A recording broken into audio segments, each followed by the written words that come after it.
Unit लिखना पड़ेगा। For example मैंने यहाँ पे लिखा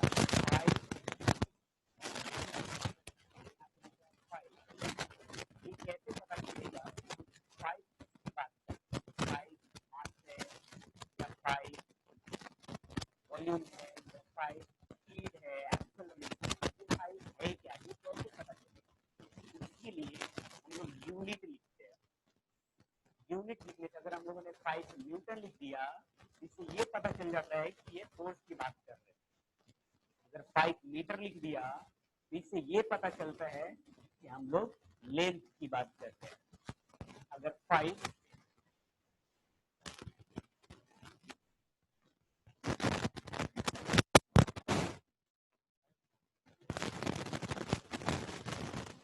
ओके, अगर और किसी को वॉइस का प्रॉब्लम हो रहा होगा तो बोलेगा। अगर बाकी किसी को वॉइस का प्रॉब्लम नहीं है, ठीक है, आपका नेट प्रॉब्लम है।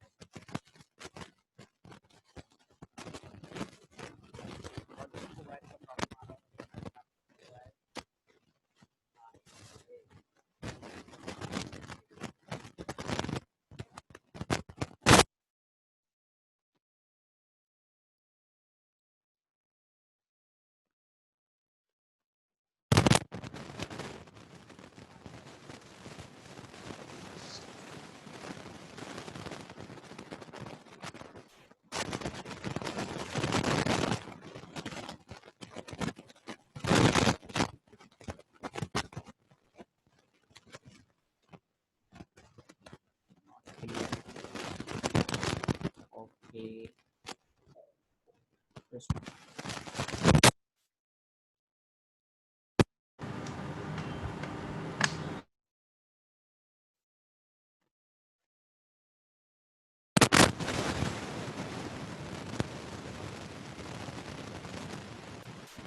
अब बताना 1 to 4 1 to 4 अब क्लियर है क्या? 3 सुनाई दिया?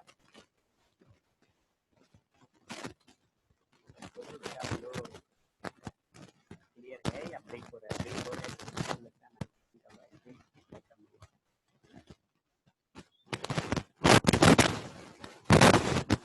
नहीं क्लियर है। ओके,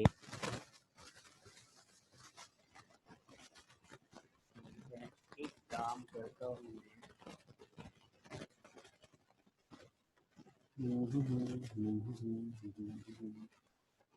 क्या करना पड़ेगा मुझे अभी का बेटा? वही मैं सोच रहा हूँ प्रॉब्लम कहाँ पे आ रहा है। वेट वेट वेट वेट, रुक जा।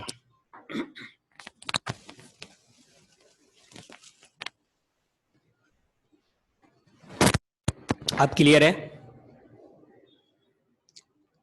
Okay yes sir. Okay okay ठीक है, फिर से स्टार्टिंग से मैं बताता हूँ क्या बता रहा था। मैं बोल रहा था कि unit and measurement chapter start किए। यूनिट एंड मेजरमेंट में फिजिकल क्वांटिटी को रिप्रेजेंट करने के लिए, फिजिकल क्वांटिटी जैसे हो सकता है टेम्परेचर हो सकता है लेंथ हो सकता है मास हो, फोर्स हो, एक्सेलरेशन हो, वेलोसिटी हो, स्पीड हो, ये सब फिजिकल क्वांटिटी को रिप्रेजेंट करने के लिए यूनिट लगता है।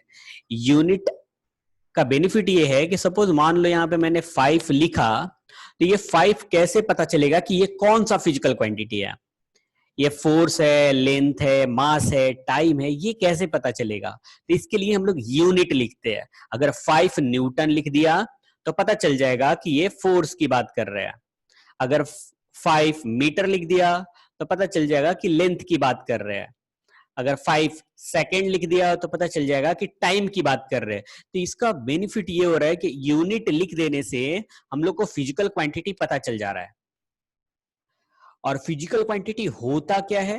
तो फिजिकल क्वांटिटी होता है ये मेजरमेंट है। जैसे सपोज आपके पास वॉल्यूम है, तो वो वॉल्यूम को मेजर तो करना पड़ेगा। अब वॉल्यूम को मेजर कैसे करेंगे? तो वॉल्यूम को मेजर करने के लिए एक नंबर लगेगा, that is a 5 is a number.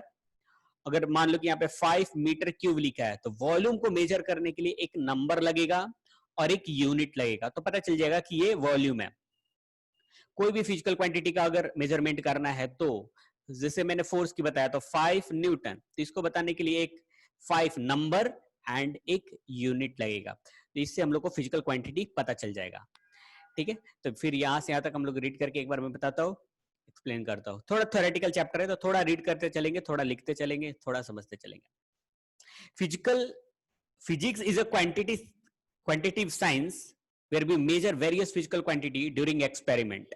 In our day-to-day life, we need to measure a number of quantities. Example, size of object, volume of liquid, amount of matter, weight of vegetables or fruits, body of temperature, length of clothes, etc. अगर major करना है तो major कर सकते हैं ना, जैसे मैंने एग्जांपल बताया, वॉल्यूम मेजर कर सकते हैं, टेम्परेचर मेजर कर सकते हैं। तो ये सब फिजिकल क्वांटिटी है। फोर्स हो सकता है, force is a physical quantity. Okay, measuring unit which is internationally accepted, measuring unit which is internationally accepted। अच्छा, अब इसका बात को, ये बात को समझना है। सपोज मान लो आपको मीटर पता है, 5 मीटर पता है, लेकिन दूसरे को अगर 5 मीटर नहीं पता, जैसे आप मुझे बता रहे हो कि सर यहां से यहां का जो लेंथ है ना वो 5 मीटर है, और मुझे मीटर का मतलब ही नहीं पता, तो आपको बताने का कोई फायदा नहीं। इंटरनेशनली एक्सेप्टेड मतलब कि सबको समझ में आना चाहिए, वैसा यूनिट होना चाहिए। अब तो बहुत सारे यूनिट है जो हटा दिए गए हैं। एक अब सब लोग मीटर, केजी ऐसे फॉलो करते हैं। जो इंडिया की, अगर इंडिया में ही बात कर लो, पुराने यूनिट अब तो यूज ही नहीं करते। जैसे पुराने यूनिट एग्जांपल की बात करें, जो पुराने लोग अपने दादाजी लोग या दादाजी लोग जो यूज करते थे यूनिट, वो यूनिट अब हम लोग कहां पे यूज करते हैं? नहीं यूज करते। जैसे फॉर एग्जांपल टाइम, टाइम को अब हम लोग यूनिट क्या यूज करते हैं? आवर्स, सेकेंड, मिनट, ये सब यूनिट हम लोग यूज करते हैं। क्या दादाजी के दादाजी लोग ये यूनिट यूज करते होंगे? उनको तो पता ही नहीं होगा आवर्स क्या होता, सेकेंड और मिनट क्या होता। हो सकता है उस समय घड़ी नहीं हो, तो वो लोग यूनिट यूज क्या करते थे? पहर, 2 पहर, 3 पहर, 4 पहर। क्या वो यूनिट हम लोग अब यूज करते हैं क्या? नहीं करते। क्यों नहीं करते? क्योंकि पहर 2 पहर हम लोग को पता है, पहर 2 पहर दूसरे कंट्री को नहीं पता, यूएसए को नहीं पता कि पहर 2 पहर क्या होता है। तो क्या कम्युनिकेशन के लिए फेवरेबल है? नहीं है फेवरेबल। हम लोग को पता है, उनको नहीं पता। उनका जो यूनिट है हमको नहीं पता, तो एक ऐसा यूनिट बनाना पड़ेगा जो मुझे भी पता, सारे कंट्री को पता, तो एक कम्युनिकेट करने में इजी होगा। इसलिए ऐसा यूनिट होना चाहिए जो इंटरनेशनली एक्सेप्टेड हो। ये बोल रहा है measuring unit which is internationally accepted. Internal मतलब सबको पता हो कि ये यूनिट है। जैसे ये तो मैंने टाइम की बता दिया। मास की देखो, मास अभी हम लोग मास यूज करते हैं केजी, किलोग्राम, ग्राम, ये सब यूज करते हैं। क्या अपने दादाजी के दादाजी लोग यही यूनिट यूज करते होंगे? नहीं करते होंगे, क्योंकि केजी तो अपना यूनिट, इंडिया का यूनिट है ही नहीं। केजी एंड ग्राम ये एक बनाया गया यूनिट है। पहले के लोग जो थे वो यूज करते थे असेरी, पसेरी, मन, ये सब चीजें यूज करते थे, और पाव, 2 पाव, राइट। तो ये सब पहले का यूनिट था, लेकिन ये यूनिट दूसरे कंट्री को पता ही नहीं था। पता ही नहीं था, तो हम लोगों ने बैठ करके एक यूनिट बनाया, सारे कंट्री ने बैठ करके हम लोग सब एक यूनिट बनाते हैं जो कम्युनिकेशन में इजी होगा। तो इसलिए उसको हम यहां पे जो लिखा हुआ है measuring unit which is the internationally accepted. For example, for measuring the mass given fruit we need a standard mass unit 1 kg। हम लोग अगर फ्रूट कर रहे तो 1 kg बोलते हैं ना, तो 1 kg। तो इससे होता क्या है कि हम लोग अगर एक बोले कि 1 kg फ्रूट दो, तो फ्रूट वाले को भी समझ में आ रहा है, और हम लोग मांग रहे तो भी समझ में आ रहा है। आज भी देखो, आज भी अगर फ्रूट लेने जाओ ना, तो कभी कभी हम लोग बोल देते तो फ्रूट वाले को नहीं पता रहता। जैसे मैं बेसिक एग्जांपल बताता हूं, जैसे मैं अगर फ्रूट खरीदने या सब्जी खरीदने गया और उससे बोला कि 1 पाव दे दो, और हो सकता है 1 पाव उसको पता ही नहीं है। तो इसलिए हम लोग एक यूनिट फॉलो करते जाके, ताकि सबको पता हो, जैसे केजी हो गया, ग्राम हो गया। This standard are called units. The measure, यहां पे देखना, the measure quantity is expressed in terms of number followed by corresponding unit. The measures quantity जैसे फोर्स को अगर मेजर कर रहा है, ये मेजर क्वांटिटी है। इसको मेजर करने के लिए 2 चीज लगेंगे, एक लगेगा नंबर और एक लगेगा उसी का कॉरेस्पॉन्डिंग यूनिट। मान लो आपको लेंथ मेजर करना है, तो लेंथ मेजर करना है तो एक लगेगा नंबर और उसका कॉरेस्पॉन्डिंग यूनिट। तो ये हो गया 10 मीटर। वही यहां पे बोल रहा है, the length of wire is written in 5 metre. देखो लिखा है 5 metre, where metre is a unit and 5 is a value, that is a number. Different quantity are measured in different unit. Length in meter, time in second, mass in kilogram. The standard measure of any quantity is called the unit of that quantity. Okay. अब यहां पे system of unit की हम लोग बात करते हैं। बहुत सारे यूनिट बने, फिर वो हटाए भी गए कि नहीं ये फेवरेबल नहीं है। जैसे यूनिट का यहां पे एग्जांपल दिया है, एक सीजीएस यूनिट है, CGS, centimetre, gram and second. ये यूनिट कि अगर लेंथ है तो उसको मेजर करेंगे हम लोग सेंटीमीटर में, अगर वेट है तो उसको मेजर करेंगे कि ग्राम में, और टाइम है तो मेजर करेंगे सेकेंड में। बस बट इस यूनिट का डिमेरिट निकला। क्या डिमेरिट निकला? डिमेरिट ये है कि ये स्मॉल यूनिट है। स्मॉल यूनिट मतलब सेंटीमीटर, ग्राम। अगर मुझे अगर सपोज मास ऑफ अर्थ लिखना है तो क्या वो ग्राम में फेवरेबल होगा? नहीं होगा, बहुत ज्यादा ग्राम हो जाएंगे। तो ये एक तो कि ये स्मॉल यूनिट है, सेंटीमीटर एंड ग्राम। हम लोग मैक्सिमम किलोमीटर मेजर करना है, सपोज अर्थ से स्टार का डिस्टेंस मेजर करना है तो centimetre is not a favourable, बड़ा यूनिट बनाना पड़ेगा। और दूसरा इसका डिमेरिट ये है कि अगर यहां पे सेंटीमीटर है, ग्राम है एंड सेकेंड है, अगर करंट मेजर करना पड़ा तो इसमें है क्या कहीं करंट का कोई क्वांटिटी, कोई यूनिट है क्या करंट का? नहीं है। टेम्परेचर मेजर करना पड़ा तो है क्या यहां पे? कुछ नहीं है। एंगल मेजर करना पड़ेगा तो कुछ है क्या यहां पे? एंगल मेजर करने का कुछ है ही नहीं यहां पे। तो यहां पे सिर्फ और सिर्फ ये लेंथ, मास और टाइम को ही रिप्रेजेंट कर रहा है। इसलिए इस यूनिट को, ये सिस्टम ऑफ यूनिट को प्रेफर नहीं किया गया, सीजीएस को। तो नेक्स्ट आया एमकेएस सिस्टम। सीजीएस में देखा गया डिमेरिट कि ये स्मॉल यूनिट है तो इससे थोड़ा लार्ज यूनिट बनाया गया। सेंटीमीटर को मीटर बना दिया, ग्राम को किलोग्राम बना दिया एंड सेकेंड को सेकेंड ही रखा। तो ये थोड़ा इससे लार्ज यूनिट बन गया। लेकिन क्या उसका डिमेरिट जो था कि टेम्परेचर इसमें नहीं था, एम्पियर करंट नहीं था इसमें, क्या एमकेएस में है? नहीं है। तो फिर एमकेएस भी फेवरेबल नहीं है, क्योंकि एमकेएस में करंट है नहीं, टेम्परेचर है नहीं, इसको फिर प्रेफर नहीं किया गया। फिर आया FPS. FPS is foot pound and second. Foot में लेंथ को मेजर करेंगे तो फुट में लिखेंगे, पाउंड मास को मेजर करेंगे तो पाउंड में, एंड टाइम को सेकंड में। आज भी ये यूनिट हम लोग फॉलो करते हैं, क्योंकि ये ब्रिटिश यूनिट है। ब्रिटिश यूनिट है तो वो लोग जो दे करके गए हैं, तो ये सब हम लोग फॉलो करते हैं। आज भी लैंग्वेज में बोले जाते हैं, आज भी गांव में ये लैंग्वेज बोला जाता है, 2 फीट 3 फीट 4 फीट, राइट। तो वो क्योंकि वो ब्रिटिश आए हैं, वो लैंग्वेज दे करके गए हैं, तो हम लोग को उसको प्रेफर करते हैं। आज भी आप जिम में चले जाओ तो सारे जो यूनिट मिलेंगे वो पाउंड में मिलेंगे, केजी में नहीं मिलते, सारे पाउंड में लिखे लिखे रहेंगे। लेकिन इसका भी डिमेरिट है, इसमें करंट नहीं है, करंट नहीं है, टेम्परेचर नहीं है, एंगल नहीं है, तो फिर इसको भी हटा दिया गया। फिर हम लोगों ने बैठ करके 1971 में एक नया यूनिट बनाया, that is unit called system international unit. ये अब भी हम लोग फॉलो करते हैं, सिस्टम इंटरनेशनल यूनिट। और ये सारे सब बताता है, टेम्परेचर भी, करंट भी, वो आगे हम लोग पढ़ेंगे। लेकिन एक सारे कंट्री ने बैठ करके एक कमिटी बनाया, और कमिटी बना करके बोला कि ये यूनिट हम लोग फॉलो करेंगे। This unit is called system international unit. अब इसमें क्या क्या होगा उसकी हम लोग बात करते हैं, सिस्टम इंटरनेशनल यूनिट की। ये तो हो गया first 3 system, namely CGS, MKS and FPS were used to extensively till recently. In 1971, the 14th International Generation Conference of Weight and Measure recommended the use of International System of Unit. Basically इतना समझना है कि हम लोगों ने क्या फिर use करना शुरू किया, सिस्टम इंटरनेशनल। अब भी SI यूनिट ही हम लोग फॉलो करते हैं। ओके, अब आते हैं हम लोग इधर,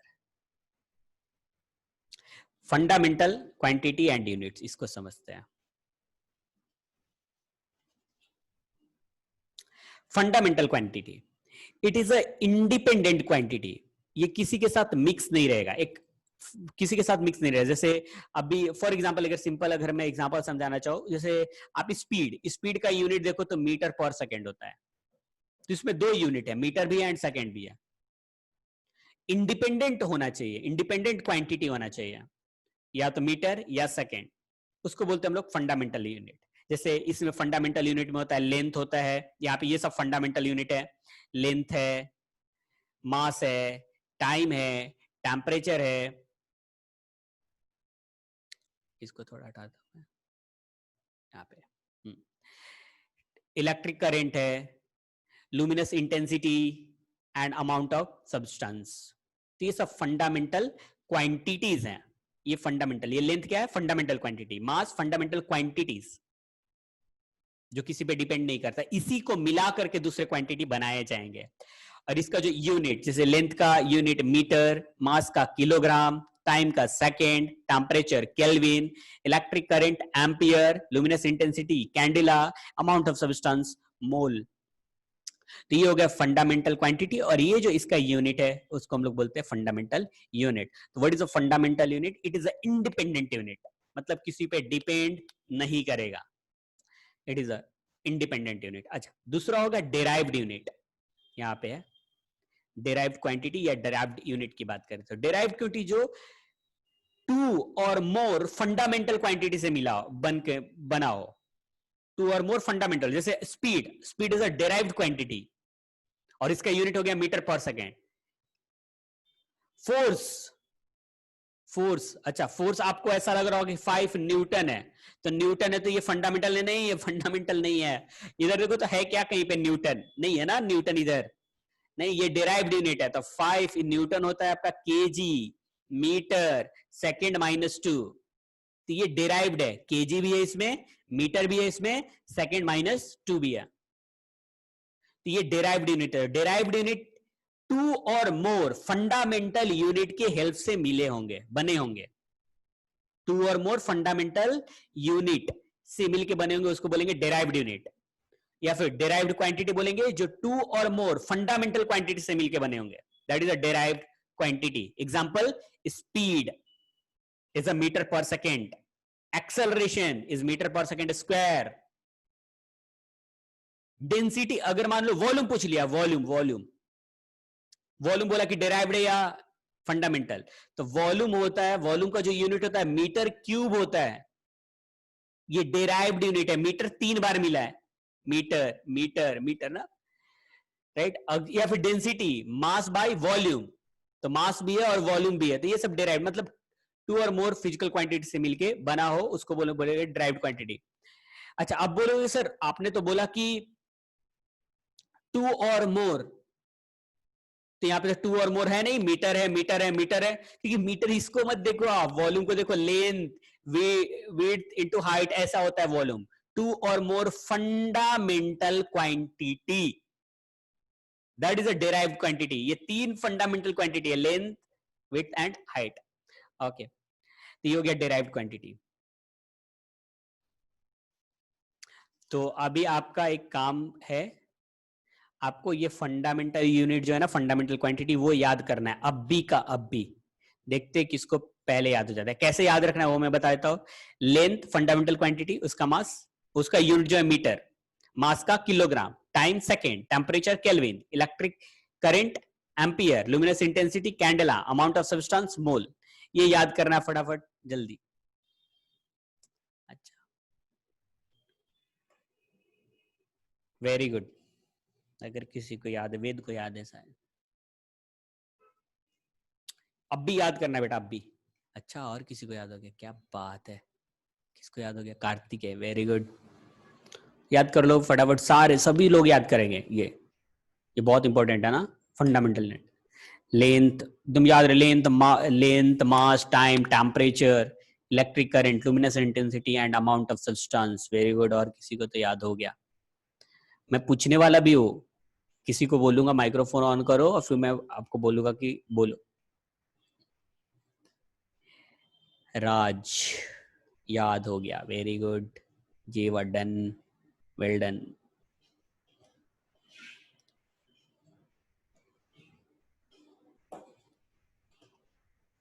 ओके, और कौन कौन थे जिनको याद नहीं हुआ अभी, उनसे मैं पूछ लेता हूँ.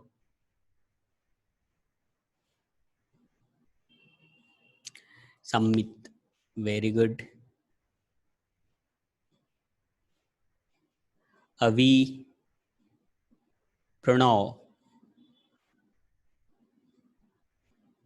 अवी एंड प्रणव याद करो बेटा फटाफट जल्दी. Length mass time temperature electric current luminous intensity amount of substance. Length का metre, mass kilogram, time second, temperature kelvin, electric current ampere, luminous intensity candela, amount of substance mole. Pranav के याद हो गया. अभी अभी है ना, हो गया सर. Very good. बेटा आपका नाम अभी है या अभिषेक? अभिषेक सर. ओके.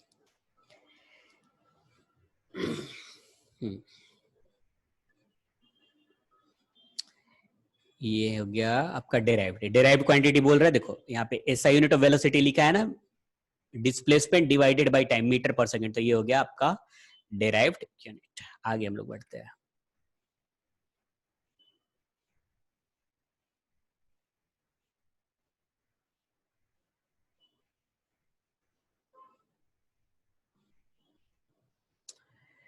ओके, अपने पास 7 फंडामेंटल यूनिट थे. अभी जो याद किया हम लोगों ने, कितने थे? 7 फंडामेंटल यूनिट. लेकिन जब ये फंडामेंटल यूनिट बना लिया तो थोड़ा प्रॉब्लम आया कि ये सब 7 फंडामेंटल यूनिट में हम लोगों ने एंगल को इंक्लूड ही नहीं किया. मतलब 1971 में जो बनाया ऐसा यूनिट, उसमें 7 को तो रखा, लेकिन जब बात आया एंगल का, तो एंगल का यूनिट ही हम लोगों ने नहीं रखा था 7 फंडामेंटल यूनिट. तो 2 हम लोगों ने सप्लीमेंट्री यूनिट बनाया. 2 सप्लीमेंट्री यूनिट, फंडामेंटल के अलावा 2 क्या बनाया? Supplementary unit. एक है प्लेन एंगल, ये प्लेन एंगल, और दूसरा सॉलिड एंगल. अब ये क्या है वो मैं हम लोग समझते हैं. 2 सप्लीमेंट्री यूनिट है, 7 फंडामेंटल टू सप्लीमेंट्री में एक हो गया प्लेन एंगल और एक हो गया सॉलिड एंगल। अब प्लेन एंगल क्या है और सॉलिड एंगल क्या है वो हम लोग बात करते हैं। अगर टू डायमेंशनल एंगल की अगर आप बात कर रहे हो, टू डायमेंशनल एंगल, ये एंगल है थीटा, ये रेडियस है आर, और ये जो आर्क लेंथ है उसको एल लिखा, तो ये टू डायमेंशनल एंगल हुआ। तो इसको लिखेंगे हम लोग theta is equal to l by r. ये है आपका प्लेन एंगल, जो एक प्लेन में हम लोग बात कर रहे हैं, टू डायमेंशनल। जैसे स्ट्रेट लाइन पे एंगल कितना 180 डिग्री, ट्रायंगल का एंगल ये प्लेन में है तो ये this and this is a 180। अगर स्क्वायर है तो उसका angle this plus this plus this plus this is 360। Circle पे एंगल 360। तो ये हो गया प्लेन एंगल, जो एक प्लेन में हम लोग बात करते हैं, और उसका फॉर्मूला होता है theta is equal to l by r. ये है plane angle. Solid angle, solid angle है थ्री डायमेंशनल एंगल, जैसे angle of sphere, angle of cylinder, angle of cone. जैसे ये स्फीयर है तो स्फीयर कितना एंगल बनाएगा, सिलेंडर कितना एंगल बनाएगा, कोन कितना एंगल बनाएगा, ये सब एंगल बनाते हैं। अभी अब आपको पढ़ना है, पहले आपको ये सब नहीं पढ़ना था। तो ये सब अगर एंगल बना रहे, थ्री डायमेंशनल जो एंगल है उसको हम लोग बोलते हैं सॉलिड एंगल। और इसका जो फॉर्मूला होता है उसका एंगल, जैसे उसका प्लेन एंगल का theta equal to l by r लिखा था ना, तो जो सॉलिड एंगल होता है इसको डी ओमेगा लिखते हैं, डी ओमेगा। इसको रिप्रेजेंट करते हैं हम लोग D A by are square. अब D A by are square क्या है वो समझ मैं बताता हूं। देखो, मान लो कि यहां पे एंगल निकालना है, यहां पे एंगल कैलकुलेट करना है, और ये सॉलिड ऑब्जेक्ट है, तो मान लो कि ऐसा ये एरिया है ऐसा, और इसका एंगल निकालना है यहां पे, ये कुछ एंगल होगा इस टाइप का, ये पूरा एरिया है डीए, ये एरिया डीए, और ये जो एंगल बना रहा होगा यहां पे ना, उसको बोलेंगे हम लोग D omega, that is solid angle. और ये जो डिस्टेंस है उसको हम लोग लिख रहे हैं आर। तो solid angle is d a divided by are square, ऐसे रिप्रेजेंट। ये आपको डिटेल में पढ़ना है बाद में, अभी जस्ट इतना याद रखो। जैसा फॉर एग्जांपल स्फीयर का लेना है कि स्फीयर कितना एंगल बना रहा है यहां पे सेंटर पे, तो स्फीयर का सरफेस एरिया लेंगे, surface area is 4 pi are square. अगर स्फीयर है तो उसका surface area 4 pi are square divided by radius is r square, तो आर स्क्वायर कैंसल, 4 पाई। तो जो स्फीयर एंगल बनाता है वो बनाता है 4 पाई। ऐसे हम लोग सॉलिड एंगल कैलकुलेट करते हैं, बट उतना हम लोग डिप में नहीं जाते। हम लोग इतना समझते हैं कि एक प्लेन में जो एंगल बनेगा उसको हम लोग बोलेंगे प्लेन एंगल, डी थीटा से रिप्रेजेंट करेंगे, और उसका जो फॉर्मूला होगा theta is equal to l by r होगा। और जो थ्री डायमेंशनल में जो एंगल बनेगा उसको हम लोग बोलेंगे सॉलिड एंगल, और उसका जो फॉर्मूला होगा वो होगा d a divided by are square होगा। बस इतना। तो वही यहां पे लिखा है, this is the ratio of length of arc, length of arc of a circle to the radius of the circle, to the radius of the circle. ये मिल गया। इसको रेडियन, इसका जो यूनिट है उसको रेडियन बोलते हैं। हाँ रेडियन ना, इसका जो प्लेन एंगल का जो यूनिट होगा उसको क्या बोलेंगे हम लोग, रेडियन। सॉलिड एंगल में this is a three dimensional angle of D theta and it defined as the area of the portion of surface, area of the portion of the surface means ये वाला area. देखो यहाँ पे थोड़ा इसको ऊपर करता हो तो पता चलेगा।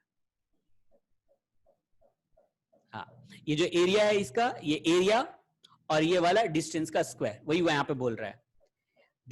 Defined as the area of the portion of the surface of the sphere, the square of the radius of the sphere, इसका स्क्वायर, तो d A by are square, वही यहां पे लिखा हुआ है। इसका स्टे रेडियन होता है, कहीं पे लिखा होगा स्टे रेडियन, देखो हाँ यहाँ पे है, देखो स्टे रेडियन, स्टे रेडियन ये है इसका यूनिट, उसका रेडियन, इसका स्टे रेडियन। वही यहाँ पे एग्जांपल जो मैंने स्फीयर का बताया ना, 4 pi are square divided by are square, तो आर स्क्वायर कैंसल, 4 पाई, तो जो स्फीयर है वो सेंटर पे एंगल बनाएगा 4 पाई। ठीक है, अब यहाँ पे एक क्वेश्चन है, ये क्वेश्चन भी हम लोग करते हैं। यहाँ पे एक क्वेश्चन देखो, ये क्वेश्चन है यहाँ पे, इसको सॉल्व कर लेते हैं।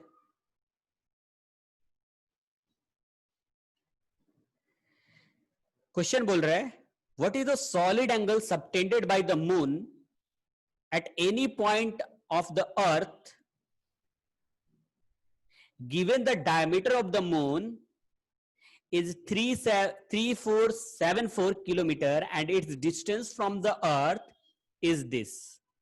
ओके ठीक है, देखो क्या बोल रहा है कि यहां पे अर्थ है, यहां पे मून है। मून को थोड़ा मैं ऐसा ड्रॉ कर देता हूं, मून, ये मून ड्रॉ कर दिया।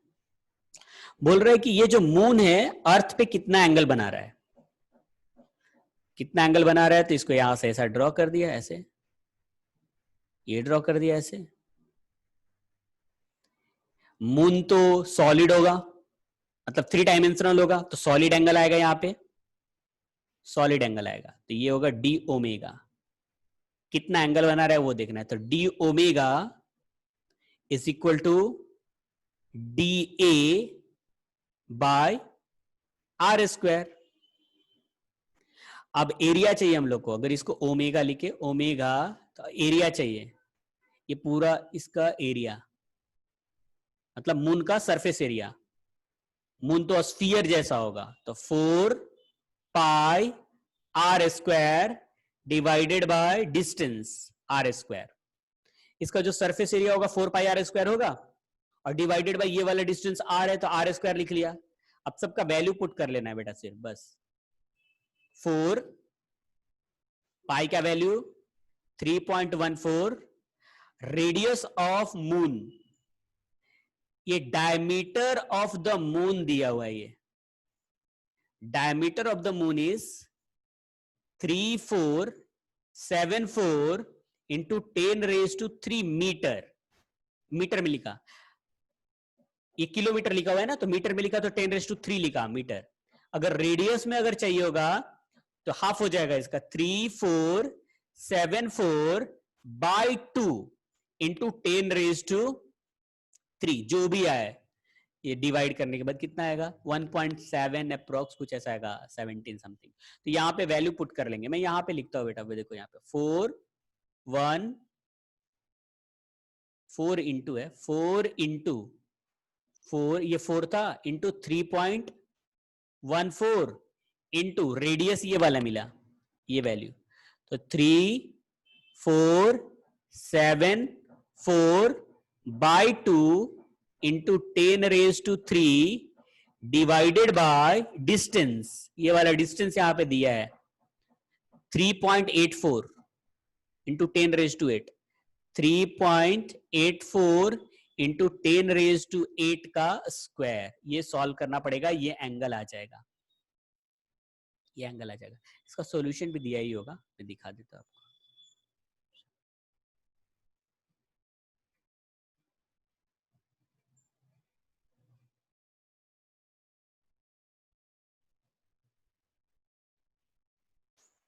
देखो यहां पे लिखा है ना 1.7, ये डिवाइड करने पे आया है, डिवाइड करने पे आया है, तो ये एंगल बोला है, सॉलिड एंगल फिर नहीं पूछा है, इसका मतलब वेट कितना एंगल बना है, तो फिर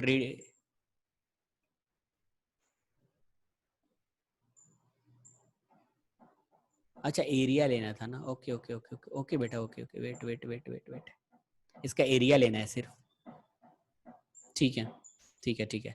तो पाई इंटू 1 पॉइंट, ये डिवाइड करोगे तो कितना आएगा, 1.737 इंटू 10⁻³ का स्क्वायर आएगा यहाँ पे।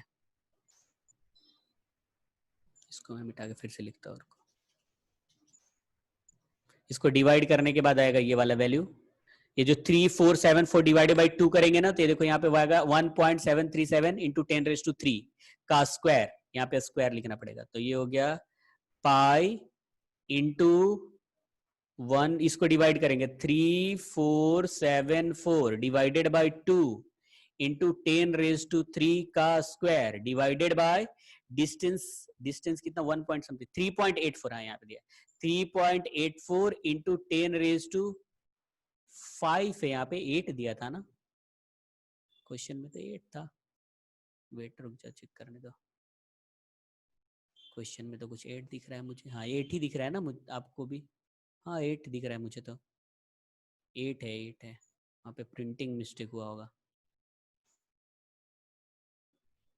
यहाँ पे 5 लिखा है नहीं 8 ही आएगा 8 आएगा 8 स्क्वायर 8 स्क्वायर ओके थोड़ा यहाँ पे करेक्शन करना ये जो एरिया लेना है ना ये मून है ना और यहाँ पे अर्थ पे बनाना है तो इसका सरफेस एरिया लेना है यहाँ पे नीचे जो सरफेस एरिया बन रहा होगा ना ये वाला एरिया इसका जो एरिया बन रहा होगा तो वो एरिया πr² होगा थोड़ा यहाँ पे करेक्शन कर लेना ये πr² होगा क्योंकि मून अगर अर्थ यहाँ पे है तो नीचे वाला पार्ट उसका πr² दिख रहा होगा सर्कल जैसा दिख रहा होगा ऊपर वाला तो एरिया नहीं आएगा ना अर्थ के पास तो ऊपर वाला सिर्फ नीचे वाला एरिया आ रहा होगा वो सर्कल जैसा दिख रहा होगा तो πr² आएगा तो थोड़ा करेक्शन करना वहां पे 4πr² नहीं लिखना है आपको πr² लिखना है क्योंकि फिर से मैं समझाता हूँ क्यों ऐसा हुआ क्योंकि ऊपर वाला मून है ये मून है पूरा और यहाँ पे अर्थ है तो अर्थ को कितना पार्ट दिख रहा होगा अर्थ से जो पर्सन दिख रहा होगा उसको मून का नीचे वाला पार्ट ना उसको सर्कल जैसा दिख रहा होगा ना आप मून देखते हो तो कैसा दिखता है सर्कल जैसा दिखता है तो उसका एरिया लेना है हम लोग को तो एरिया लिया तो πr² आएगा सर्कल का एरिया तो πr²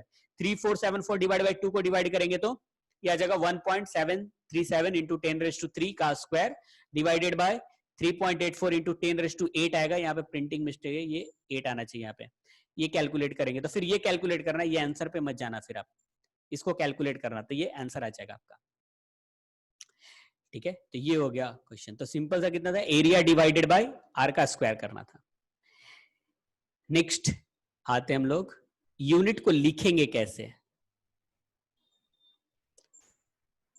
convention for the use of SI unit को लिखना कैसे है ये पॉइंट याद रखना है ये सब पॉइंट कैसे यूनिट कैसे कुछ भी नहीं लिख सकते ऐसा नहीं लिख सकते कि 5 न्यूटन है तो आप 5 N लिख दिया ऐसा चलेगा ऐसा नहीं चलेगा या फिर 5 मीटर पर सेकेंड है तो आपने लिख दिया 5 मीटर और ऐसे आइफन देके सेकेंड लिख दिया वो रूल है प्रॉपर मींस सपोज केजी और सेकेंड है तो ऐसे नहीं लिख सकते आइफन लिख लिया और केजी यहाँ पे केजी लिखा यहाँ पे सेकेंड उसका रूल है अब क्या क्या रूल है वो सब याद रखना है देखो रूल नंबर 1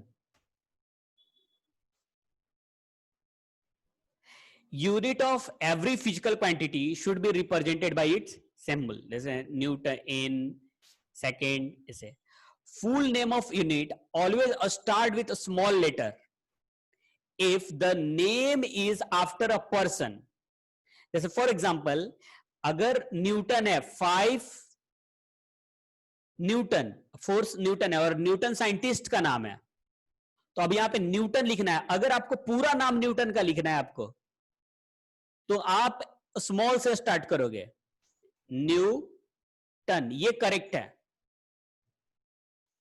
ये सही लिखा हुआ है 5 न्यूटन ये रॉन्ग लिखा हुआ है लेकिन अगर सिर्फ एक लेटर में आपको रिप्रेजेंट करना है तो 5 न्यूटन ये करेक्ट लिखा हुआ है 5 न्यूटन ये इनकरेक्ट लिखा हुआ है